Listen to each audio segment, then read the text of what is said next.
Martha hadn't yet been born. My wife was pregnant. We were sitting very close together. Sometimes she would sit on my lap and wondering which of us would die first.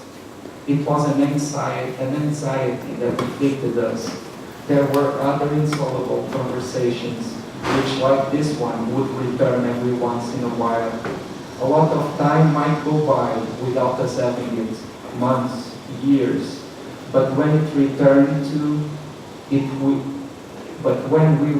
to it, we always remembered that it was not the first time we talked about it.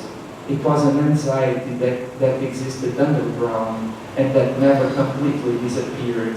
We were too alert to the truth to ignore it. We couldn't pretend it didn't exist. All our children had already been born. We might be lying in bed, naked. We might have just finished making love, and one of us would remember to wonder which one of us would die first.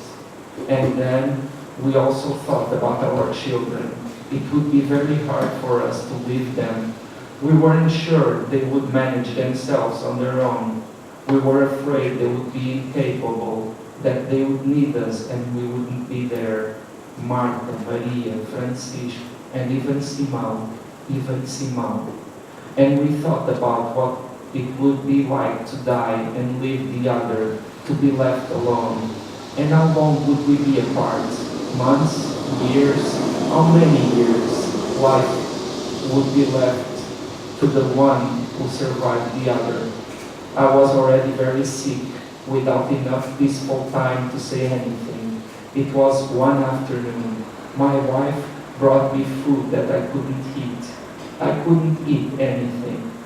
I was at home in the pajamas my wife had bought me to wear in hospital.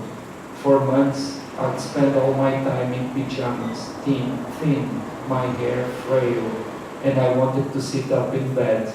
I wanted to hold her hand and press her to my breast.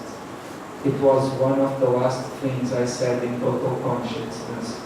I was capable of a great deal of hurt. I said to her, "Now we know who is going to die first."